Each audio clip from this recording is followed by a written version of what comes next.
Hello students, polity current అఫైర్స్లో ఇది మన second class. Okay, first topic వచ్చేటప్పటికి చీఫ్ జస్టిస్ ఆఫ్ ఇండియా. రీసెంట్గా justice Sanjeev Khanna గారిని మనం చీఫ్ జస్టిస్ ఆఫ్ ఇండియాగా అపాయింట్ చేసుకోవడం జరిగింది. ఒక్కసారి సిజేఐ గురించి చూసుకున్నట్టయితే, సిజేఐ అంటే ఏంటి? చీఫ్ జస్టిస్ ఆఫ్ ఇండియా కదా. సో ఈ ఆఫీస్కి ఓత్ ఎవరు ఇస్తారు అంటే ప్రెసిడెంట్ ఆఫ్ ఇండియా దీనికి ఓత్ ఇవ్వడం జరుగుతుంది. అండ్ సంజీవ్ ఖన్నా గారు 51st చీఫ్ జస్టిస్ మనకు ఇప్పుడు. అండ్ ఇంకొక విషయం చెప్పినట్టయితే, ఎవరిని చీఫ్ జస్టిస్గా అపాయింట్ చేస్తారు అంటే senior most judge of the Supreme Court. అంటే సుప్రీంకోర్టులో ఉన్నటువంటి జడ్జెస్ అందరిలో కల్లా సీనియర్ మోస్ట్గా ఉన్నటువంటి జడ్జిని సిజేఐగా అపాయింట్ చేస్తారు. అది కూడా అవుట్ గోయింగ్ సిజేఐ యొక్క రికమెండేషన్ మీద.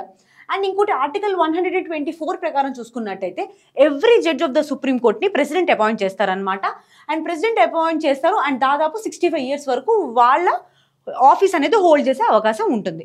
ఇంకొకసారి సిజేఐ యొక్క పవర్స్ గురించి చూసుకున్నట్టయితే, రోల్స్ ఆఫ్ ద సిజేఐ, ఇది ప్రీవియస్ ఇయర్ ఇంపార్టెంట్ క్వశ్చన్ కూడా, అందుకని చెప్పేసి రోల్ ఆఫ్ సిజేఐ చెప్తున్నాం మనం ఇప్పుడు.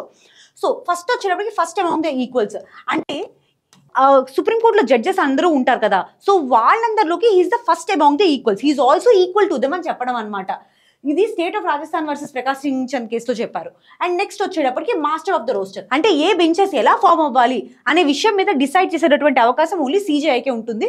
దాన్ని మాస్టర్ ఆఫ్ ద రోస్టర్ అని పిలుస్తారనమాట. Next head of collegium, higher జుడిషియర్లో ఉన్నటువంటి కొలీజియం అంటే ట్రాన్స్ఫర్లు కానివ్వండి లేదా అపాయింట్మెంట్స్ కానీ, ఆ కొలీజియంని హెడ్ చేసేది ఎవరు? Chief justice of India. And దాంతోపాటు సుప్రీంకోర్టు యొక్క ఆఫీసర్స్ మరియు సర్వెంట్స్ని అపాయింట్ చేయడంలో కూడా ఈయన పాత్ర అనేది ఉంటుందన్నమాట. నెక్స్ట్ చూసుకున్నట్టయితే ఇంటర్ స్టేట్ కౌన్సిల్, మనం రీసెంట్గా చాలాసార్లు ఇంటర్ స్టేట్ కౌన్సిల్ న్యూస్లో ఉంది, అది చూస్తూనే ఉన్నాం అన్నమాట. So first of all article 263 మనకి ఇంటర్ స్టేట్ కౌన్సిల్ ఎస్టాబ్లిష్ చేస్తుంది. అంటే దాని ఫస్ట్ టైం 1990లో సర్కారియా కమిషన్ రికమెండేషన్ మీద మనం ఆర్టికల్ 263 కింద ఇంటర్ స్టేట్ కౌన్సిల్ని ఎస్టాబ్లిష్ చేసుకోవడం జరిగింది. ఒక్కసారి ఇంటర్ స్టేట్ కౌన్సిల్లో ఎవరు ఉంటారో చూద్దాము. చైర్పర్సన్గా ప్రైమ్ మినిస్టర్ ఉంటారనమాట. నెక్స్ట్ మెంబర్స్గా అన్ని స్టేట్స్ సీఎంస్ అండ్ దాంతోపాటు యూనియన్ టెరిటరీస్ యొక్క సీఎంస్, అంటే ఏ యూనియన్ టెరిటరీస్కి అయితే లెజిస్లేచర్ ఉంటుందో ఆ యూనియన్ టెరిటరీస్ యొక్క సీఎంస్, అండ్ దాంతో పాటుగా ఏ యూనియన్ టెరిటరీస్కి అయితే లెజిస్లేచర్ ఉండదో అక్కడ ఉన్నటువంటి అడ్మినిస్ట్రేటర్స్, అండ్ క్యాబినెట్ ర్యాంక్ హోదాలో ఉన్నటువంటి 6 మినిస్టర్స్, అది కూడా ప్రైమ్ మినిస్టర్ నామినేట్ చేసినటువంటి వాళ్ళు, వీళ్ళంతా ఇంటర్ స్టేట్ కౌన్సిల్కి మెంబర్స్గా ఉంటారు. ఓకే, ఇది ఇంటర్ స్టేట్ కౌన్సిల్. నెక్స్ట్ సార్తి 1.0, రీసెంట్గా department of social justice and empowerment and దాంతోపాటు నల్సా అంటే నేషనల్ లీగల్ సర్వీసెస్ అథారిటీ ఈ సార్తి 1.0ని లాంచ్ చేయడం జరిగిందనమాట. ఇదేంటి అంటే డిసడ్వాంటేజ్డ్ కమ్యూనిటీస్ ఉంటారు కదా, ఫర్ ఎగ్జాంపుల్ ట్రాన్స్జెండర్స్ కానివ్వండి లేదా షెడ్యూల్ క్యాస్ట్ కానివ్వండి, నోటిఫైడ్ ట్రైబ్స్, వీళ్ళందరికీ లీగల్ సపోర్ట్ ఇవ్వడం, దాని గురించి అవేర్నెస్ జనరేట్ చేయడానికి ఈ ఇనిషియేటివ్ని తీసుకొని రావడం జరిగింది. ఒక్కసారి ఇదే కాంటెక్స్ట్లో మనం నల్సాన్ కూడా చూద్దాం అనమాట. నేషనల్ లీగల్ సర్వీసెస్ అథారిటీ అంటారు. లీగల్ సర్వీసెస్ యాక్ట్ కింద ఇది ఫామ్ అయినటువంటి ఒక స్టాట్యుటరీ బాడీ. సో జనరల్గా ఏంటి అంటే స్టేట్ లీగల్ సర్వీసెస్ ఉంటాయి కదా, సో ఆ లీగల్ సర్వీసెస్ ప్రోగ్రామ్స్ ఎట్లా ఇంప్లిమెంట్ చేయాలి, పాలసీస్ ఎలాంటి ఫార్ములేట్ చేయాలి అని చెప్పేసి ఈ నల్సా డిసైడ్ చేయడం జరుగుతుంది అనమాట. అండ్ దాంతోపాటు డిస్ప్యూట్ రిజల్యూషన్కి లోక్ అదాలత్స్ని కూడా ఆర్గనైజ్ చేస్తుంది. అండ్ ఇది కూడా ప్రీవియస్ ఇయర్ క్వశ్చన్ అనమాట, ఎవరెవరు ఈ ఫ్రీ లీగల్ ఎయిడ్కి ఎలిజిబుల్ అని చెప్పేసి.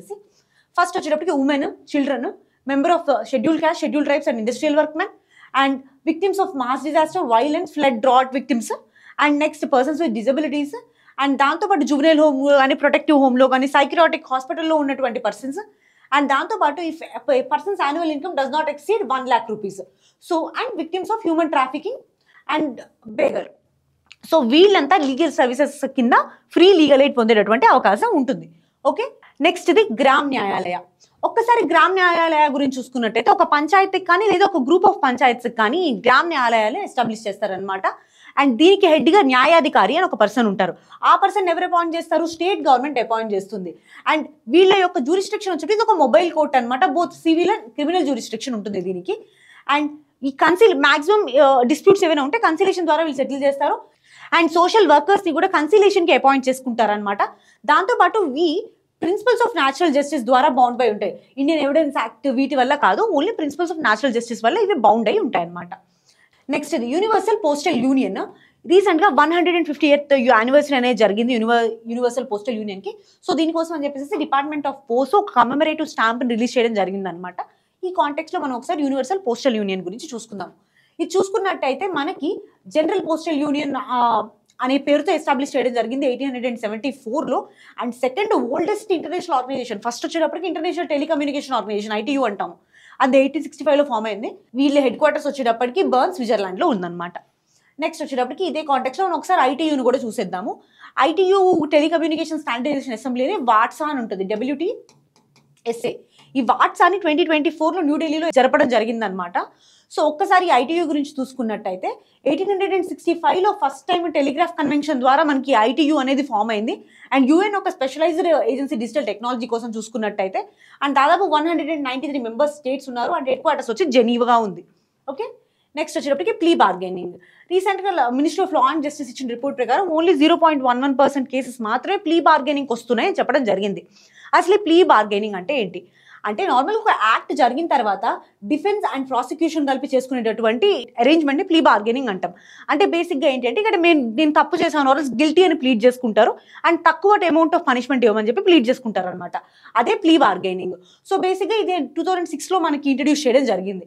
అసలు ప్లీ బార్గెనింగ్ అంటే ఏంటి అనేది తెలుసుకుంటే సరిపోతుంది. నెక్స్ట్ ఇది Asian organization of supreme audit institutions, ASOSAI అని పిలుస్తారనమాట. సో ఇప్పుడు రీసెంట్గా ఏం జరిగిందంటే 16th ఎడిషన్ ఆఫ్ దిస్ అసోచాయ్ అనేది ఇండియాలో మనకి ప్రెసిడెంట్ ఆఫ్ ఇండియా ఇనాగ్రేట్ చేయడం జరిగింది. ఒక్కసారి అసోచాయ్ గురించి చూసుకున్నట్టయితే ఇది ఒక international audit organization and India యొక్క మెంబర్గా కూడా ఉందన్నమాట. ఈ year current chair India hold చేస్తుంది. సో అందుకని చెప్పేసి మనం ఈ ఇయర్ ఇనాగ్రల్ సెషన్ చేయడం జరిగింది. అండ్ దీన్ని 1974లో ఫస్ట్ టైం ఎస్టాబ్లిష్ చేశారనమాట. నెక్స్ట్ ఇది సెంట్రల్ ఇన్ఫర్మేషన్ కమిషన్. సుప్రీంకోర్టు రీసెంట్గా సెంట్రల్ ఇన్ఫర్మేషన్ కమిషన్కి బెంచెస్ ఫామ్ చేసుకోవడం అండ్ రెగ్యులేషన్స్ని ఫ్రేమ్ చేసుకోవడంలో పవర్స్ ఉన్నాయని చెప్పడం జరిగింది. సో ఈ కాంటెక్స్లో సిఐసి గురించి చూద్దాము. ఇది ఒక statutory body, right to information act కింద దీన్ని ఎస్టాబ్లిష్ చేసుకోవడం జరిగిందనమాట. ఇందులో ఒక chief information commissioner and 10 information commissioners ఉంటారు. అండ్ వీళ్ళందరూ ప్రెసిడెంట్ ద్వారా అపాయింట్ చేయబడతారు అనమాట.